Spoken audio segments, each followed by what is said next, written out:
Pada tanggal 14 Agustus 1945, Jepang menyerah tanpa syarat kepada sekutu. Berita tentang kekalahan tersebut sangat dirahasiakan oleh Jepang. Bahkan, semua stasiun radio disegel oleh Jepang. Tapi ternyata siaran tersebut tertangkap di Indonesia dan Sultan Syahrir mendengarnya.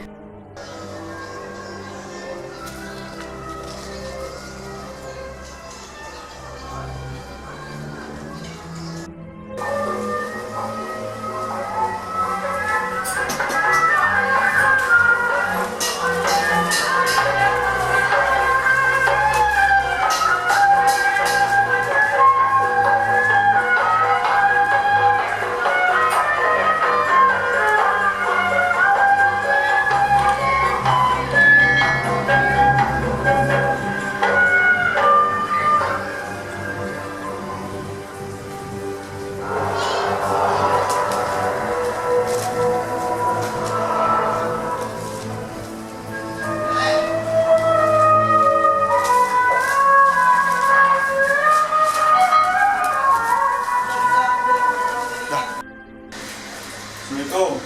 Waalaikumsalam. Saudaraku, di sini saya membawa kabar bahagia, di mana Jepang dikalahkan oleh sekutunya. Saya tadi pagi mendengar di radio London.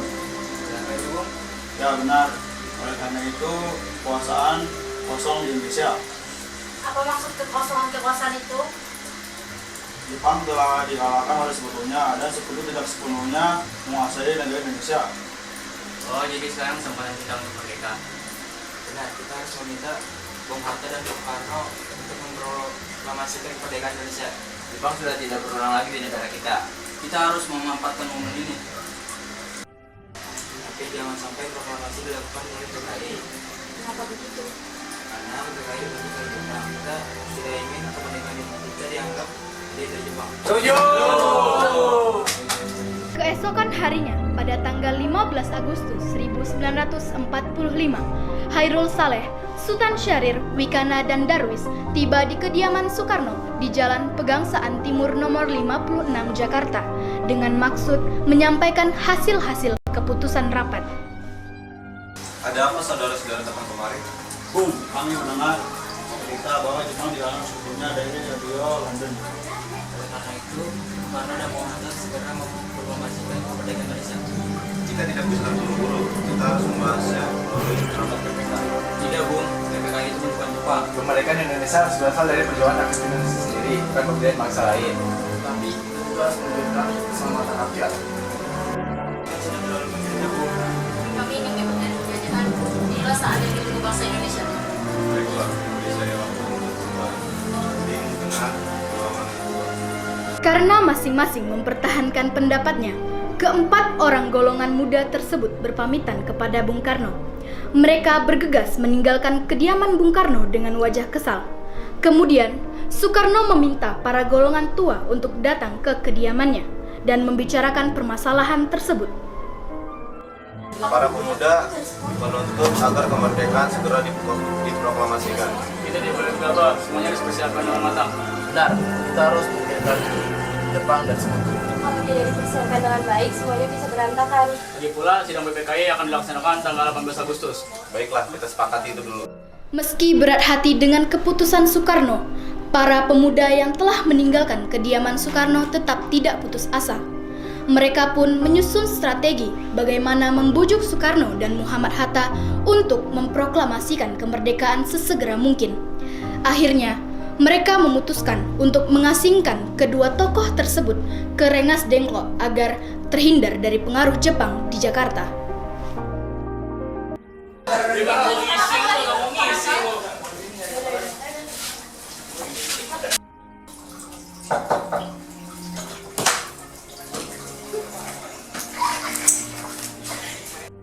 tidak boleh menunggu lagi.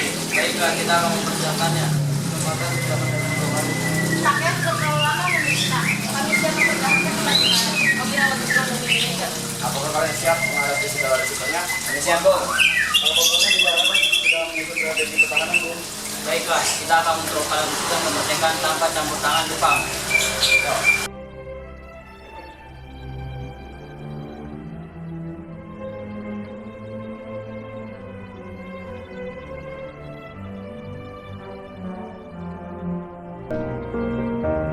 Selesailah perundingan di Rengas Dengklok. Semua anggota golongan tua maupun muda kembali ke Jakarta untuk membahas lanjut rencana proklamasi kemerdekaan tanggal 17 Agustus 1945.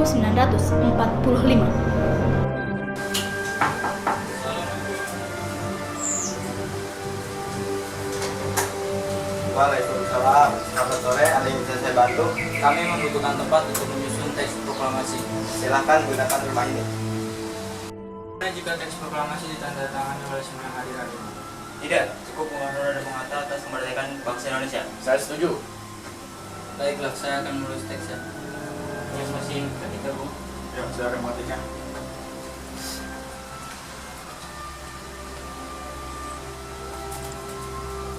Ini gimana, Bu? Sudah. Sudah benar. Tolong perbaiki sedikit. Setelah usai perundingan di rumah Laksamana Maeda, Soekarno pulang dan disambut oleh istri tercinta. Pak, bagaimana dengan bendera Indonesia? Apakah ada kain merah dan putih? Ada Pak, tapi sederhana. Tidak apa-apa, yang penting ya kita tulus untuk Indonesia. Baiklah, saya akan jahit malam ini. Bendera itu akan menjadi lambang perjuangan bangsa kita. Kita namakan Sang-Saka Merah Putih. Saudara-saudara sekalian, beratus-ratus tahun bangsa Indonesia berjuang untuk merdeka.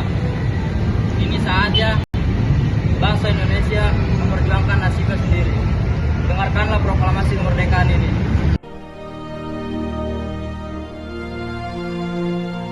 Proklamasi. Kami, bangsa Indonesia, dengan ini menyatakan kemerdekaan Indonesia. Hal-hal yang mengenai pemindahan kekuasaan dan lain-lain diselenggarakan dengan cara saksama dan dalam tempo yang sesingkat-singkatnya. Jakarta, 17 Agustus 1945, atas nama bangsa Indonesia, Soekarno, Hatta.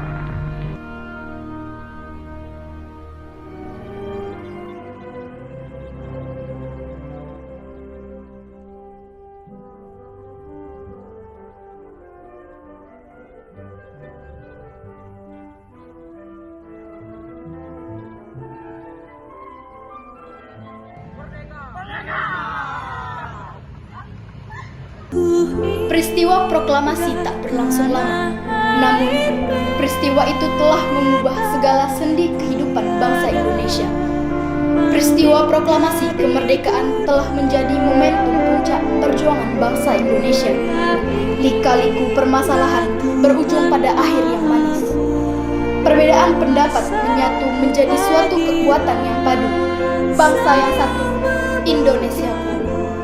Oleh karena itu, kita sebagai generasi penerus bangsa harus berprestasi dalam rangka mengisi kemerdekaan tersebut, bukan malah menodainya. Kita harus bisa membalas budi para pejuang tanah air zaman dahulu dengan cara mempertahankan kemerdekaan ini.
Indonesia.